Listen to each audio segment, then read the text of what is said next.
pa po natin maisisiwalat ang detalye patungkol po dito. Pero confirm po na may inaalok pong posisyon. No person shall be appointed director unless he or she is a natural-born citizen and a member of the Philippine Bar. Diba? So it is very specific po. May express requirement po talaga yung batas natin, Section 6, na dapat member of the Philippine Bar. Therefore, if you would ask me, hindi po pwede ma-appoint si General Torre as NBI director.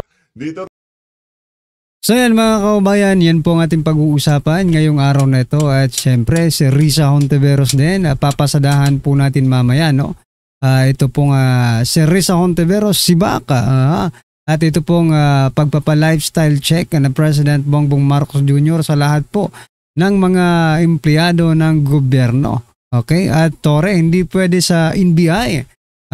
Kasi hindi po abogado. Ayan mga kaubayan, yan, simulan na po nating bigyan ng reaksyon ang video ito. Ito na po.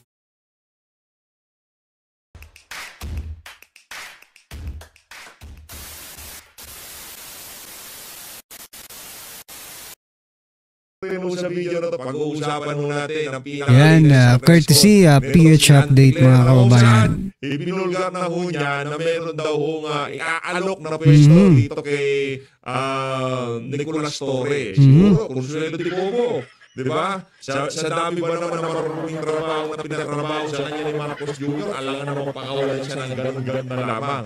Ang atin lang ho dito, masyadong napaghahalata ang administrasyon na ayaw ho nilang basta-basta pakawalan itong si Nicolas Torre dahil marami na ho siyang nalalaman. At kung ano man yung pwesto yan, abangan ho natin sa mga susunod na panahon. Pero sigurado natin dito, hindi ho mapupunta sa NBI yang si Nicolas Torre. Una sa lahat, hindi ho siya abogado. Bago mo pala kayong maging NBI director, dapat isa ho kayong abogado. Ito, panoorin mo natin unahin na ho natin siguro itong press con nitong si Auntie Claire ngayong umaga. Ito, game.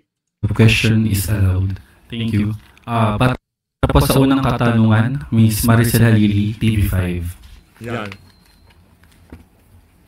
Magandang umaga po, Yusek. Yusek, tungkol po kay General Torre, ano po yung posisyon na sinasabing pwedeng ialok ng Pangulo kay General Torre? Hindi pa po natin maisisiwalat ang detalye patungkol po dito. Pero sikreto pa na may inaalok po posisyon. But hindi alam ko naman talaga. Diba sinabi na nga ni John D. Cremulya, meron iaalok sa kanyang pwesto sa pama. Mamaya mga kabayan, ipapakita po natin kung saan po ilalagay si Torre kasi may nakita akong balita kanina. Mamaya i-share ko po sa inyo. Halaan.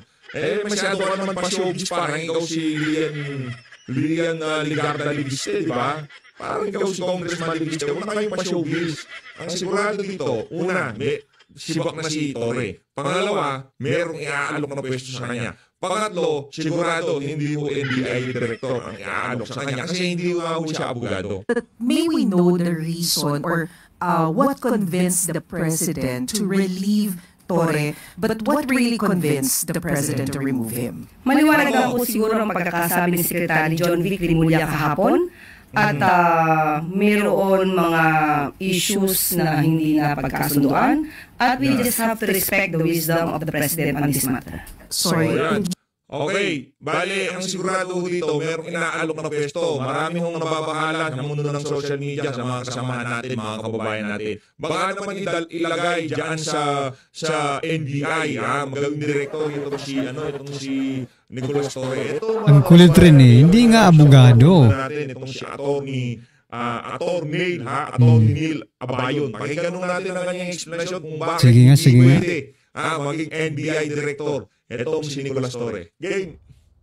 And for that po, titingnan lang natin is Republic Act number 10867, an act reorganizing and modernizing the National Bureau of Investigation, NBI, and providing funds therefore. So, punta lang po tayo dyan sa Section 6. So, ito po, Section 6, the NBI Director and other officials. The NBI Director shall be appointed by the President and shall have the rank, salary, and benefits equivalent to that of an Undersecretary. No person shall be appointed Director unless he or she is a natural-born citizen and a member of the the Philippine Bar. Diba? So it is very specific po. May express requirement po talaga yung batas natin, Section 6, na dapat member of the Philippine Bar. Therefore, if you would ask me, hindi po pwede ma-appoint si General Torre as NBI Director because as far as I know, hindi naman po member ng Philippine Bar or hindi po abogado si General Torre. Okay? So ngayon, I'm sure isipin ninyo, di ba yung President naman has the power to appoint? Bakit ngayon may requirement na ganito na kailangan member of the Philippine Bar? Di ba yung power to appoint is a constitutional power? At ang sagot po dyan is because the power to appoint po of the President in relation to this position as NBI Director is hindi po yan siya constitutionally provided. Di ba? So pag hindi po constitutionally provided, wala pong constitutional guidelines, ang susundin po dyan is yung batas po na nagpapa-implement ng appointing authority na yon. And since ito po yung batas na yon para ma-implement yung appointing authority ng President in relation to the NBI Director, kailangan po ito sundin itong provisions na to. And so Section 6 po in relation dito sa being a member of the Philippine Bar na requirement. Okay? So yan po yung one of the limitations ng appointing authority ng President if there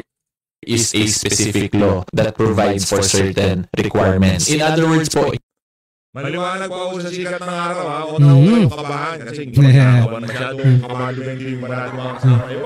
Chillax lang, chillax.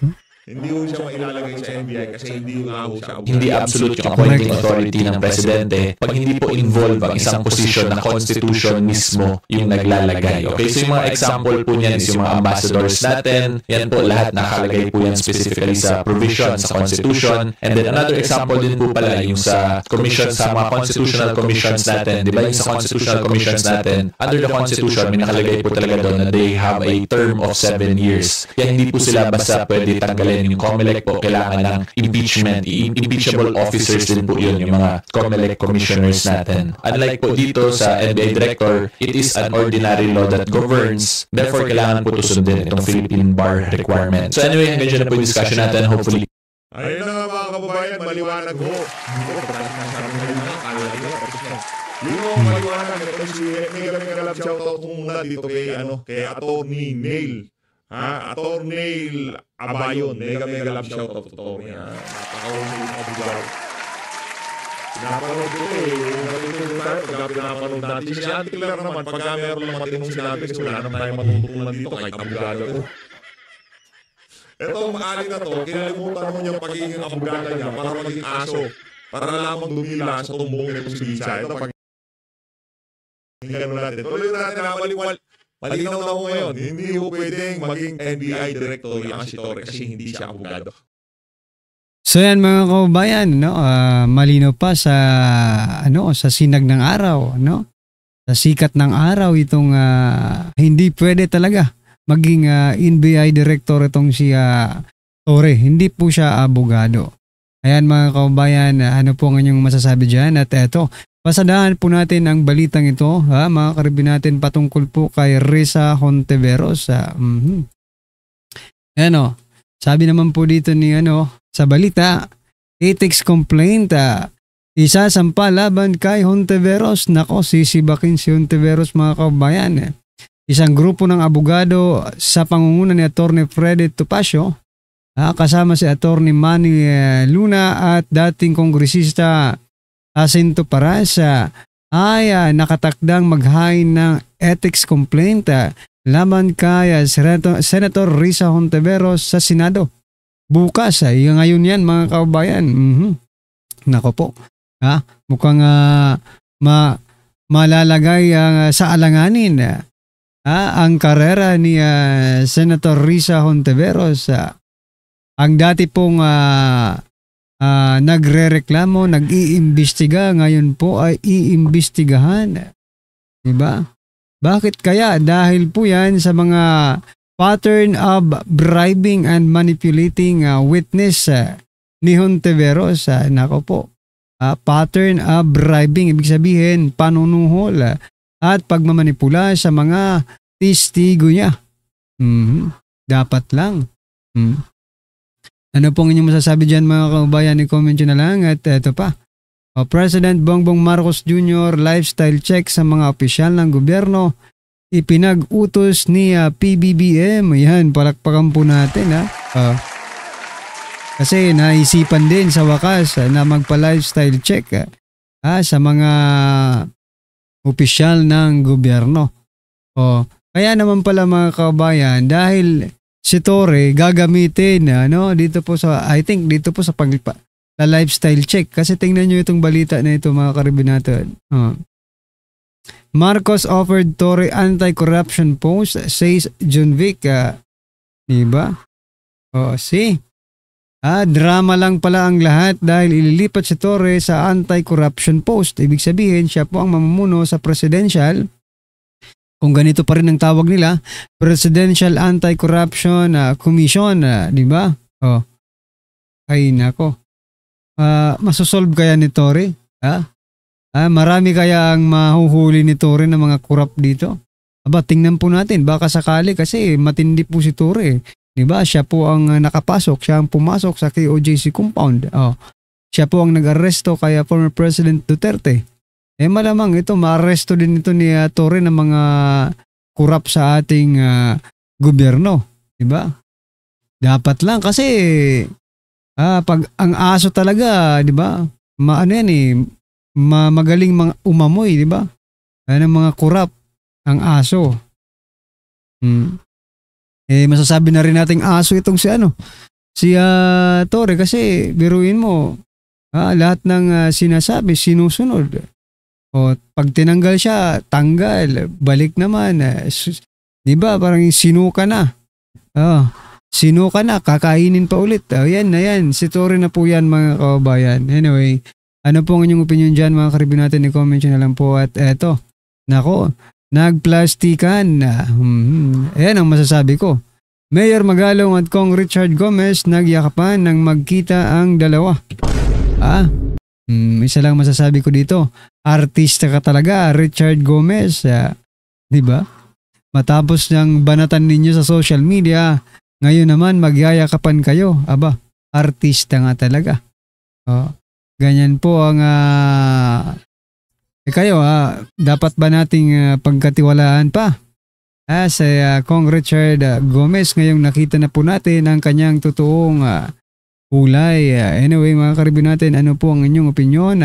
Reaksyon patungkol po sa video ito, i-comment nyo na lang po sa baba para at least alam po natin mga kaubayan ang inyong opinion. Maraming salamat po.